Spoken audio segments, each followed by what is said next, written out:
Hi, and welcome to the Edwards Public Library Wednesday morning story time.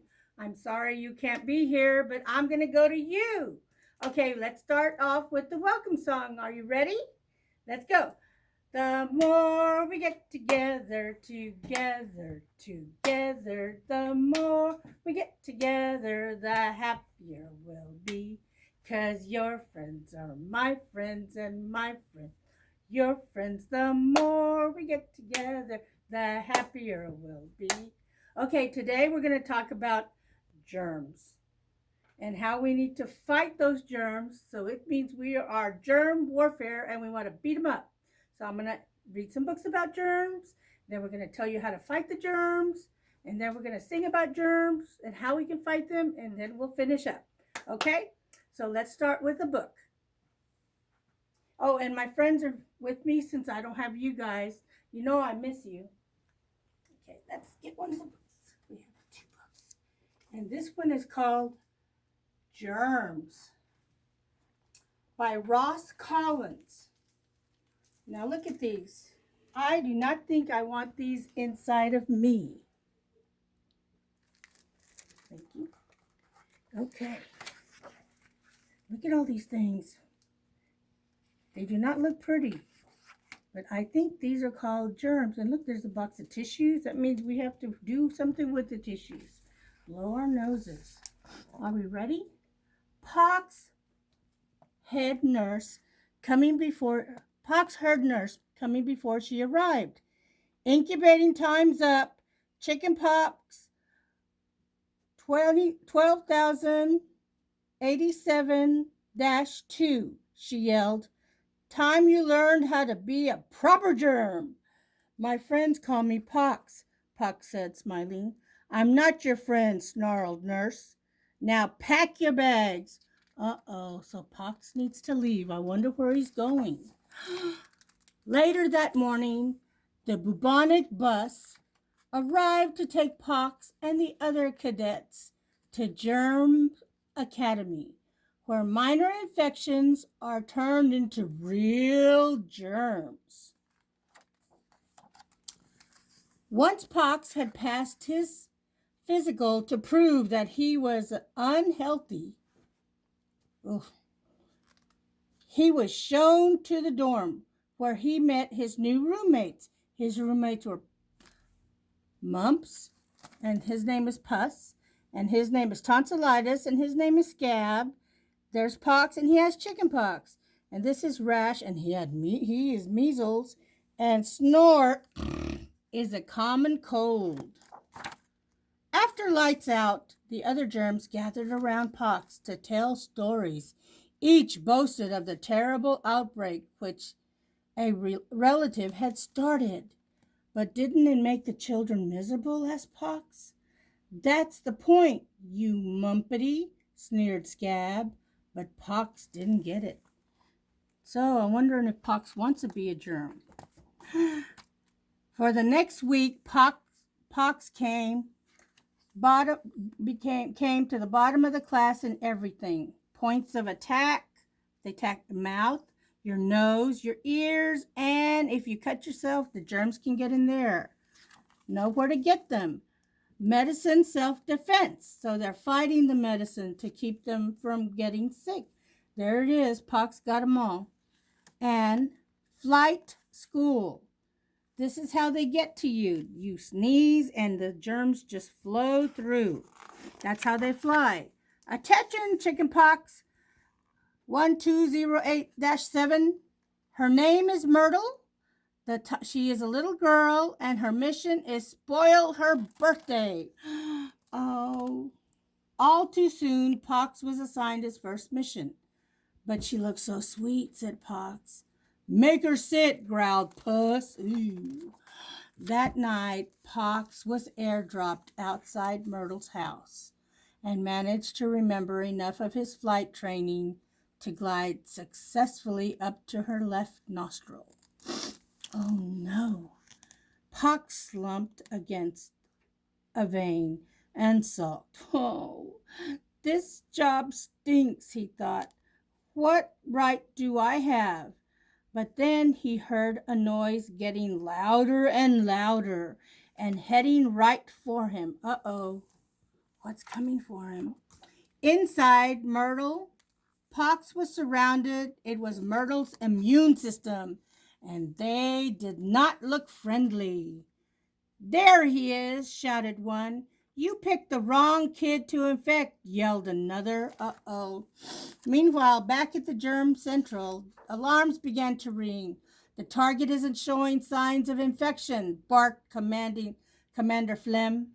Chickenpox 1208-2 has loused up his mission. Uh-oh. Let us go in, sir, sneered Pox's roommates. We'll give her a birthday she'll never forget, sir. My brave boys hacked. The commander. Pox was in trouble. The immune system was trained to pulverize little germs like him. Wait, he shouted. I'm on your side. Oh, yeah? And I'm a fungal infection, mocked a voice at his back. Why should we trust you, germ boy? Scowled the others. Because big four ugly germs will be coming soon, said Pox. And without my help, Myrtle could be sick in bed for weeks.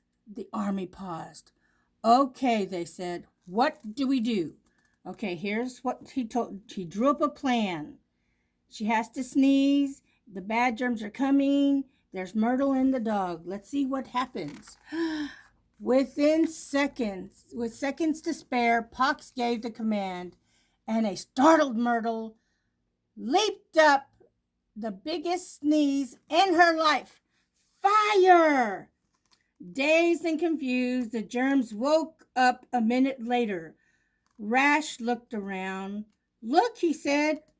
We made it. We're in. They all cheered. Let's go, infect the little girl, cried Puss. They all cheered again.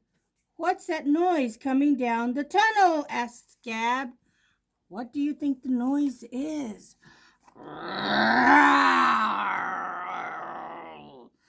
I don't think we're in Myrtle.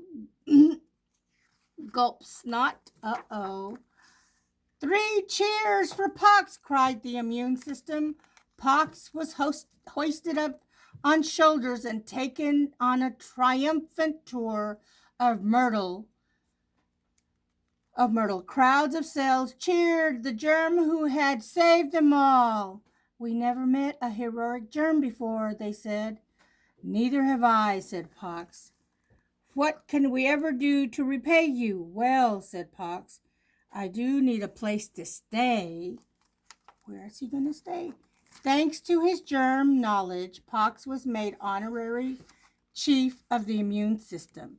As for Myrtle, haven't you heard? Well, she became Mighty Myrtle, medical miracle, the girl who was never sick. But that's another story. The end. Did you like that? I liked it. Told you a lot about germs. Now, here's a way we can prevent germs, and this is called Tissue Please. And it's a frog, and he's got a tissue on his nose, and it's by Lisa Kopelke. Okay, here we go. Let's see what that frog's up to now. Tissue Please. Frog and his friends did everything together. So what are they doing now? They're eating, it looks like larvae. Yummy. Doesn't larva sound good? They jumped rope together. At recess, they played hopscotch and jumped rope together.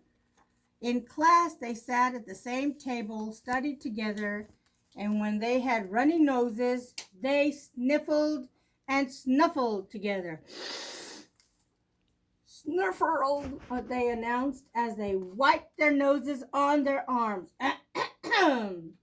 Mrs. Sage replied. After school, Frog and his friends rode their bike to dance class together. They were practicing for their recital. Frog loved his ballet class. Lately, he had a hard time concentrating. He still had a runny nose, which made it difficult to dance. Snarkle! Frog rang out. When his friends heard him, they remembered their noses were running too. Soon the whole class was one huge chorus of sniffles and snuffles as they wiped their noses on their arms.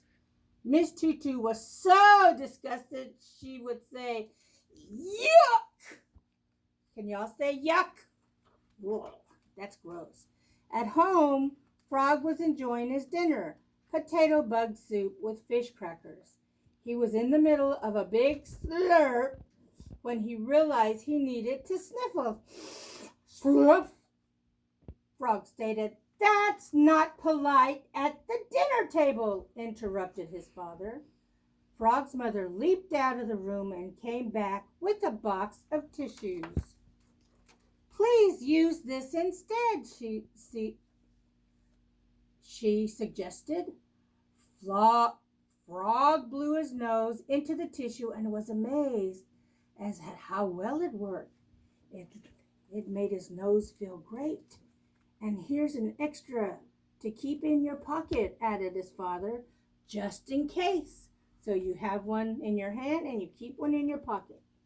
It was the day of the big dance recital. Frog and his friends jumped across the stage floor into place. The crowd oohed as the curtain rose. In the middle of his grand plie, Frog's nose began to run again. So he sniffled. It didn't work. Frog was getting ready for a gigantic snuffle when he noticed his teacher watching him off stage.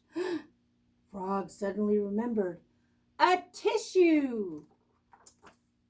Frog quickly hopped over and took a tissue out of the box on the piano and hopped back into place. He blew his nose and finished his plie in one grand move, waving the tissue high above his head. His friends were inspired. They each pirouetted across the stage, grabbing the tissue mid-twirl. They blew in a loud symphony. Then one by one, they waved their tissues over their heads and danced over and flung them into the trash. Miss Tutu was so proud, all she could say was, "Bravo! Bravo!" The audience was impressed. "Encore!" they yelled. And from that day on, Dance of the Tissue Box Fairies was a big finale of every dance recital. The end. I hope you liked that one. Okay, let's talk about what germs do to us. Germs make us sick. We can have a cold. We can have a fever. Right now, there's a big thing going around that a lot of people are getting sick, and that's why we're not in school, and that's why we're in the house, staying in the house. So I'm going to show you what germs do to you and how it's important to wash your hands. So first thing I'm going to do is stick my finger in this bowl of pepper. And if you see what comes back out, let's pretend the pepper's germs. That's not a good thing, right? So now, let me wipe my finger. Let me get a little soap, and let's pretend we washed our hands. I'm going to put my finger in the pepper, and it's going to go away. And you pull your finger out, and there's no more germs. So that's why it's important to wash your hands. Another thing is when you sneeze, remember how the frogs were doing? And they would just snuffle and wipe their snot or boogers or boogities on their arm. That's not a good thing either. You should always use a tissue. Let me show you. If you sneeze, pretend I'm going to sneeze, and I'm going to sneeze onto this board. Are you ready? Look what spread. Lots of germs. If you had used the tissue instead, all the germs would have been gone. Okay, now we're going to sing a song, and it's to the tune of skip to my loo. No, not that one. Sorry. Row, row your boat. And we do it. Wash, wash, wash your hands. Rub and scrub and rub and scrub. I can't see it with my glasses on. Rub. Okay. Wash, wash, wash your hands. Play our handy game. Rub and scrub and rub and scrub. Hey, germs go down the drain. Wash, wash, wash your hands. Play this handy game. Rub and scrub and rub and scrub and dirt goes down the drain. Hey! Okay, now we're going to do a little movement. So some of you really like the song, so we're going to pretend that this is the story time room. And remember that this is your right side and this is your left side. So we're going to dance the bear song. Are you ready? Bear, bear, dance to the right. Bear, bear, dance to the right. Bear, bear, dance to the right. Dance to the right, my furry friend. Bear, bear, dance to the left. Bear, bear, dance to the left. Bear, bear, dance to the left. Dance to the left, my furry friend. Bear, bear, spin around. Bear, bear, spin around. Bear, bear, spin around. Spin around, my furry friend. Bear, bear, clap your hands. Bear, bear, clap your hands. Bear, bear, clap your hands. Clap your hands, my furry friend. Bear, bear, stomp your feet. Bear, bear, stomp your feet. Bear, bear, stomp your feet. Stomp your feet, my furry friend. Now, if you want, you can rewind this and do it over and over again until you're tired. Okay, now we're going to do the goodbye song. I'm sorry I don't have any crafts for you, but next time you come, we'll have some amazing crafts. And I miss you guys. Are we ready? We wave goodbye like this. We wave goodbye like this. We clap our hands for all our friends. We wave goodbye like this. Bye. See you next time.